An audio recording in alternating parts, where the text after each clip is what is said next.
नमस्कार, ये आकाशवाणी चंडीगढ़ है।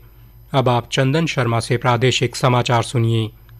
पहले इस बुलेटिन के मुख्य समाचार। संसदीय कार्य मंत्री किरण रिजिजू ने कहा कि विपक्ष को महिला आरक्षण विधेयक को बाधित करने के परिणाम भुगतने होंगे।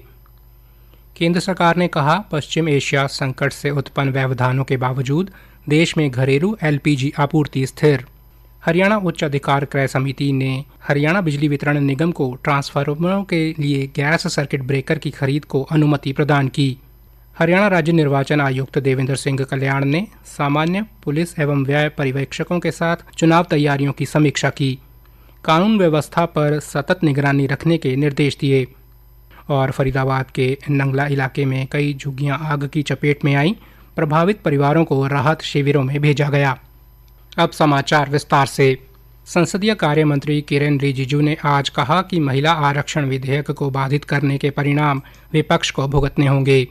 नई दिल्ली में संवाददाताओं से बातचीत में उन्होंने लोकसभा में संविधान 131वां संशोधन विधेयक 2026 को लोकसभा में मंजूरी नहीं मिलने के बाद कांग्रेस और इसके सहयोगियों की कड़ी आलोचना की। उन्होंने कहा कि देश की महिलाएं बहुत गुस्से में हैं और भय से मुक्त हैं। श्री रिजिजू ने कहा कि कांग्रेस के ऊपर जो दाग लगा है वो मिटने वाला नहीं है।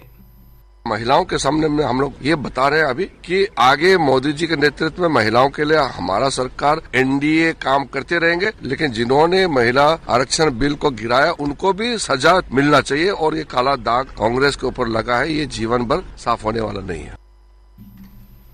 भारतीय जनता पार्टी ने महिला आरक्षण के मुद्दे पर आज कांग्रेस के खिलाफ रोहतक में प्रदर्शन किया। इस प्रदर्शन में काफी संख्या में महिला कार्यकर्ता शामिल हुईं। प्रदर्शन का नेतृत्व भारतीय जनता पार्टी के वरिष्ठ नेता एवं पूर्व मंत्री मनीष ग्रोवर ने किया। प्रदर्शनकारियों ने कांग्रेस पर महिलाओं के साथ धोखा करने का आरोप लगाया और कहा कि संसद में नारी शक्ति वंदन अधिनियम के खारिज होने से कांग्रेस समेत अन्य विपक्षी पार्टियों का दोहरा चरित्र उजागर हुआ है। केंद्र सरकार ने कहा कि पश्चिम एशिया संकट से उत्पन्न व्यवधानों के बावजूद पूरे देश में घरेलू एलपीजी आपूर्ति स्थिर है और वितरकों में किसी भी तरह की कमी की सूचना नहीं है। नई दिल्ली में आयोजित एक अंतर मंत्रालयी ब्रीफिंग को संबोधित करते हुए पेट्रोलियम और प्राकृतिक गैस मंत्रालय की सचिव सुजाता शर्मा ने कहा कि सरकार प्रभावी प्रबंधन के लिए कई महत्वपूर्ण कदम उठा रही है, जिनमें घरेलू एलपीजी उत्पादन बढ़ाना, शहरी और ग्रामीण क्षेत्रों में बुकिंग बढ़ाना और अवैध बिक्री को रोकने के लिए आपूर्ति प्रमाणीकरण कोड लागू करना शामिल है। उन्होंने कहा कि पिछले 5 दिन के आंकड़ों के अनुसार 5 किलो सिलेंडर की बिक्री में भी वृद्धि हुई है। वाणिज्यिक आपूर्ति भी 70% तक बहाल हो चुकी है। ऐसे स्टेट्स जो पीएनजी नेटवर्क के एक्सपेंशन में सपोर्ट कर रहे हैं उनको 10% एडिशनल कमर्शियल एलपीजी का एलोकेशन हो रहा है। मार्च के महीने से अब तक लगभग 4,93,000 नए पीएनजी कनेक्शन गैसीफाई किए गए हैं और 5,51,000 नए कंज्यूमर भी रजिस्टर हुए हैं।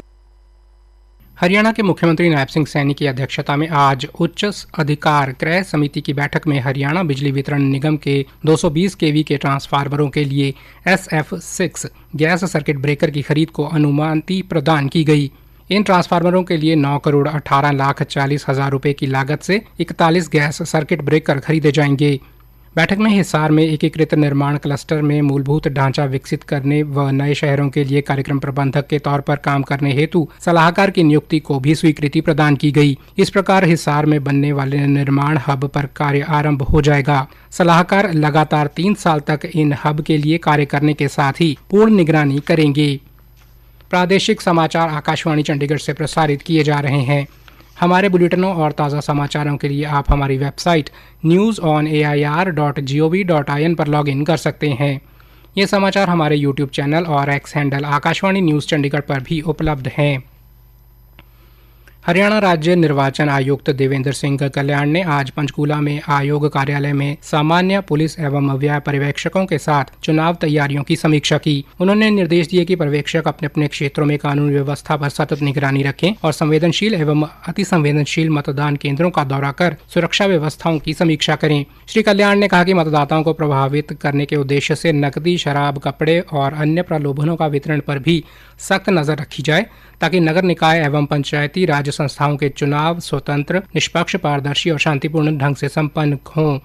उन्होंने अवैध हथियारों, आपराधिक तत्वों एवं असामाजिक गतिविधियों पर नियंत्रण के साथ साथ उन स्थानों की सुरक्षा सुनिश्चित करने के भी निर्देश दिए जहां ईवीएम मशीनें रखी गई हैं।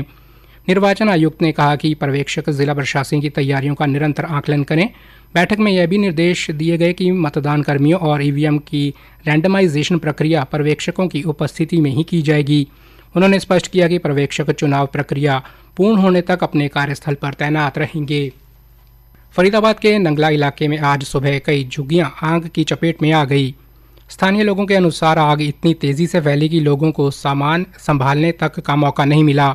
घटना की सूचना मिलते ही दमकल विभाग की कई गाड़ियां मौके पर पहुंची और करीब 2 घंटे की कड़ी मशक्कत के बाद आग पर काबू पाया गया। प्रारंभिक जांच में शॉर्ट सर्किट को आग लगने का संभावित कारण बताया गया है। हालांकि प्रशासन ने विस्तृत जांच के आदेश दिए हैं। हादसे में किसी के हताहत होने की सूचना नहीं है। प्रभावित परिवारों को अस्थायी राहत शिविरों में भेजा गया है। पलवल में कृषि एवं किसान कल्याण विभाग के उप निदेशक डॉक्टर बाबूलाल ने रबी किसानों से फसल अवशेष न जलाने और इनका उचित प्रबंधन करने की अपील की है। आकाशवाणी से बातचीत में उन्होंने बताया, किसानों से हम बार बार अपील कर रहे हैं कि फसल का अवशेष न जलाएं। इस बार बार किसानों को समझा रहे हैं इसके नुकसान के बारे में कि खड़ी फसलों में जागे हों तो में आगे लग जाती है और जो वन्य प्राणी हैं उनमें भी नुकसान होता है और उपजाऊ शक्ति है वो भी कम होती है। वह कैंप के माध्यम से और ट्रेनिंग भी दे रहे हैं कि ऐसी तोड़ी बना के और आप जो चारा है उसमें उपयोग कर सकते हैं, आप गौशाला में भी दे सकते हैं।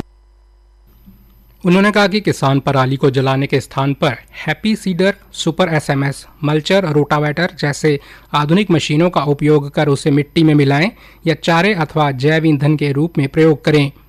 उन्होंने बताया कि जो किसान फसल अवशेष जलाते हुए पाए जाएंगे उनके विरुद्ध 5,000 से 30,000 रुपये तक का जुर्माना लगाया जाएगा तथा एफआईआर भी दर्ज की जाएगी। जींद जिले में 9 अप्रैल से 23 अप्रैल तक 8वां पोषण पखवाड़ा मनाया जा रहा है। इस पखवाड़े के तहत भटनागर कॉलोनी स्थित आंगनबाड़ी केंद्र में स्कूल रेडीनेस मेले का आयोजन किया गया। महिला एवं बाल विकास विभाग की निरीक्षक दर्शना ने बताया कि मेले में गर्भवती महिलाओं और उनके अभिभावकों को आमंत्रित कर उन्हें बच्चों की शिक्षा, देखभाल और पोषण संबंधी जानकारी दी गई। गर्भवती औरतों को समझाया कि रजिस्ट्रेशन से लेकर और डिलीवरी तक कैसे उनको अपनी केयर करनी है और कैसे खान पान, दवाइयों का ध्यान रखना है। उसके बाद जब डिलीवरी हो जाती है तो 2 साल तक बच्चों का कैसे लालन पालन करना है। बच्चे को पैदा होते ही जन्म घुट्टी की जगह माँ को अपना दूध पिलाना है। बच्चे को 6 महीने तक अपना दूध पिलाना है, हो सके तो 2 साल तक पिलाना है। और इसमें हम स्कीमों की भी नॉलेज देते हैं जिसमें PMBVY और ABHB और MMSY 3 में है।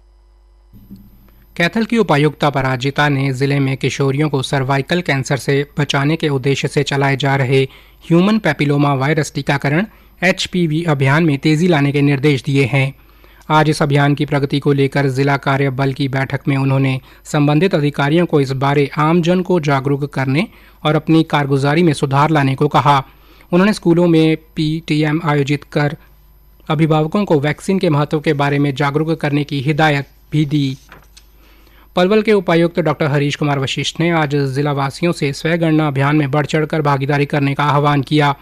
उन्होंने कहा कि जिलावासी 30 अप्रैल 2026 तक निर्धारित पोर्टल के माध्यम से स्वयं अपनी एवं अपने परिवार की जानकारी ऑनलाइन दर्ज करा सकते हैं।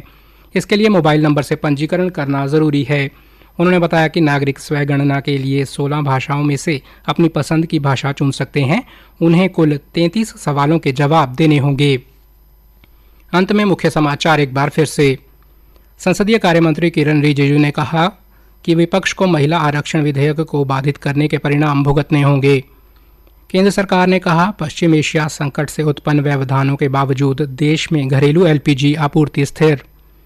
हरियाणा उच्च अधिकार क्रय समिति ने हरियाणा बिजली वितरण निगम को ट्रांसफार्मरों के लिए गैस सर्किट ब्रेकर की खरीद को अनुमति प्रदान की। हरियाणा राज्य निर्वाचन आयुक्त देवेंद्र सिंह कल्याण ने सामान्य पुलिस एवं व्यय पर्यवेक्षकों के साथ चुनाव तैयारियों की समीक्षा की। कानून व्यवस्था पर सतत निगरानी रखने के निर्देश दिए। इसी के साथ प्रादेशिक समाचार समाप्त हुए।